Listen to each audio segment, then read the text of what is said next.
Now, let's turn to environmental issues here in Southwest Detroit. According to recent data, the zip code 48217 is one of the most polluted areas in the state. Residents have waged an ongoing war against the contamination of the air, land, and water. Take a look. The CDC sent Dr. Laura Berman in to do a 3-year study. Their samples showed no harmful chemical above the standard, but ours showed that we were off the chain. The Michigan Department of Environmental Quality holds a hearing concerning Detroit's wastewater treatment plant in southwest Detroit. The plant's sludge processing equipment put too many pollutants into the air, so the public gets to comment on the violations. I really feel disheartened about the process. Teresa Landrum has lived in southwest Detroit all her life. There's no notification to the residents when there is an exceedance of a dangerous emission.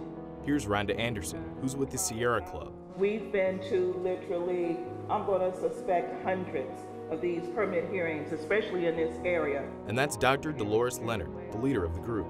How is that going to impact the workers, some who are here tonight? I thank you. 3 environmental activists working together for nearly 2 decades, trying to convince the government to do more to protect their community. You know, in the 50s and 30s and 40s, that's when African Americans started to really move into the area. When you look at it, it's all economics.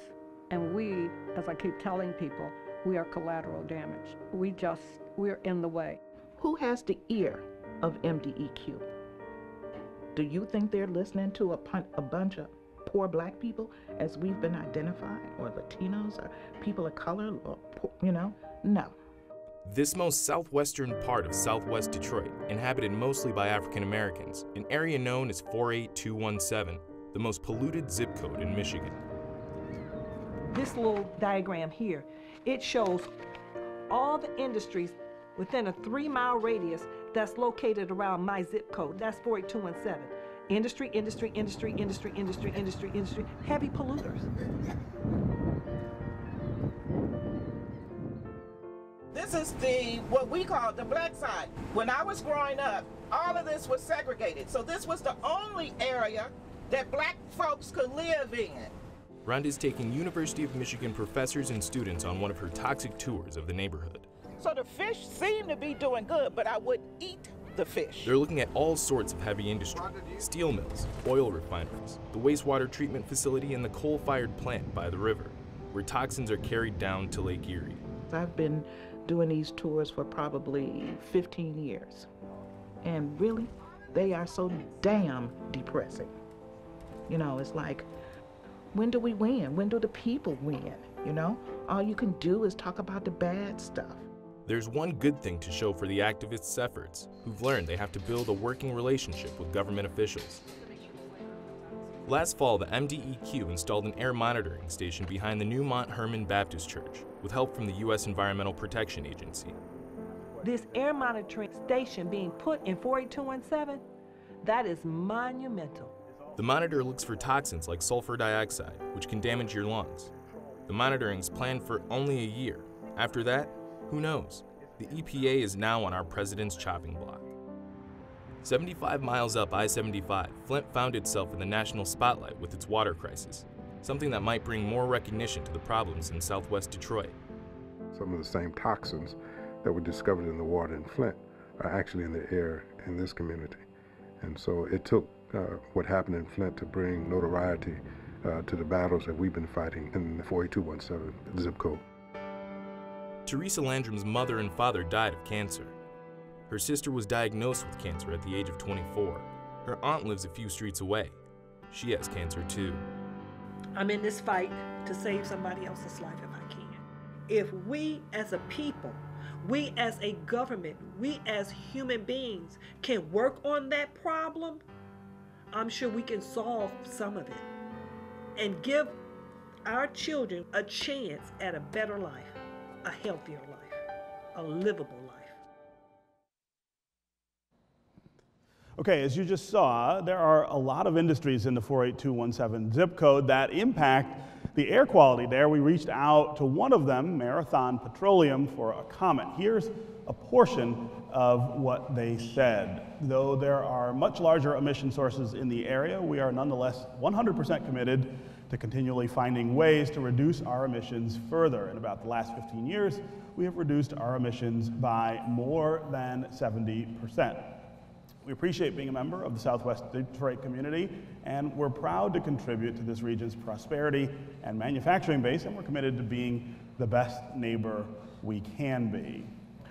Joining me now to talk about the environment in Southwest Detroit are Simone Sagovic from the Southwest Detroit Community Benefits Coalition, Dr. Paul Mohai, a professor at the University of Michigan's School of Natural Resources and Environment, George Davis from Southwest Detroit Environmental Vision, and environmental activist Dr. Dolores Leonard. Welcome, all of you, to American Black Journal. Simone, I'm going to start with you. We heard what Marathon says there. Those of us who live in and around this area, I think, are very familiar, though, with the reality of what is going on, not just with Marathon, but with lots of other folks who operate industries down here. It is not a pretty picture. Yeah, it's not a pretty picture, and a lot of people in outlying communities just aren't aware of the daily struggle that we have with industry. I mean, of course, people appreciate the jobs that industry creates, but many people don't realize those cumulative impacts from all the industries together. We single out one, we talk about one at a time. I recall last year, I don't even think we got through the spring, and the community had already had to go to 6 permit hearings to try to make the community better through that process, and it doesn't work out very well for the community always. Right. These are historic tensions in this area, this idea that this grew up as an industrial area a very long time ago, but it was also always an area where you have people who live. To put that in some context, I mean, how common is it for those tensions to exist in a community, and what's the right balance to strike between those two things? You. Oh, Dr. Mo. Oh, thank you. Well, yes, the Southwest Detroit area, I should say, the 48217 has the highest concentration of industrial air pollution in the state, and that was based on data from the US EPA from their toxic release inventory. And my colleagues and students and I aggregated those data by zip codes, and that's how we discovered that 48217 was the most polluted. But having said that, the surrounding zip codes are also very polluted. And on top of that, those zip codes also exist in the only sulfur dioxide non-attainment area in Michigan. So there's a lot going on in that small area. Also, data pertaining to cancer risk and respiratory risk also shows that the highest levels are in around that area.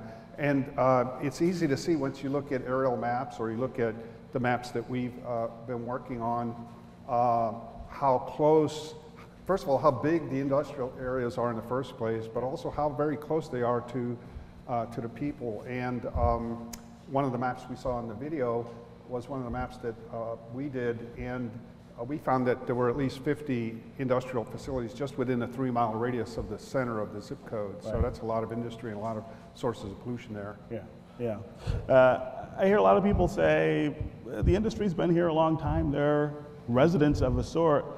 Why don't the people here just move to another part of the city? I would imagine that rubs you quite the wrong way. No, it's an interesting piece because people have a right to live where they choose to. Sure. And I think the concept around empowerment of residents in terms of expressing their thoughts, their feelings, and to take action is key. I think at the Southwest Detroit Environmental Vision, we've tried to empower residents to be involved, to give them good information, and then to turn from there to argue for policies that make better sense, and then to do things that make their gardens and their homes and their neighborhoods cleaner, and doing that in partnership with businesses and government officials and other volunteers. Hey, what about those partnerships? I mean, how willing are the industries to participate? I think you find a lot of those industries willing to participate as it complies with regulations, but also with incentives. One of the things that we've done is help to reduce the pollution in the area through targeting mobile sources, where we've been retrofitting diesel engines with trucks that come back and forth through the neighborhood with these more, cleaner engines, and that allows them to be less of a polluter as they go through their day-to-day. Yeah. Dr. Leonard, we heard a little in the piece about this term, environmental racism, the idea that that this is driven by the historic inequalities that we've seen in this country from the beginning. I'm curious what your take is on how much that drives this problem. Would this happen, for instance, in a community that looked different? What did happen? Would this happen in a community that looked different than this one? I'd like to go back to a question that Sure. you asked him. Answer the question. Why do people still live in the area? Right. And why have they not moved? Sure. And when I'm asked that question, I always say the cemetery is nearby. And so you have That's where you go roots. see your loved one. You have roots. Yeah. And so you don't want to leave. And so if you were born in River Rouge or Ecorse, many of the people who live in 48217 migrated there from River Rouge or Ecorse. And so they have roots there, and they know everyone, and it's comfortable. Right, but what's then the solution to them staying? What's the solution to them staying long term and not being subject to this kind of pollution? These industries have been here a really long time. It's a matter of fighting for what's mine, and fighting for justice, because I feel it's injustice.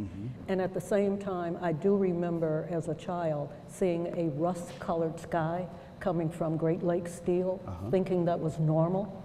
And I was in my 40s, I think, before I realized that was not normal. Yeah. And so you grow up expecting certain things to be, and then you find out that's not true. That it doesn't work. And then you start fighting. And why do you continue to fight? Because you know it's right because and it's just. home, and because it's home. Yeah. Yes. Yeah. All right, thank you all for being here with us. Again, be sure to check out additional information, behind-the-scenes pictures, and videos at AmericanBlackJournal.org.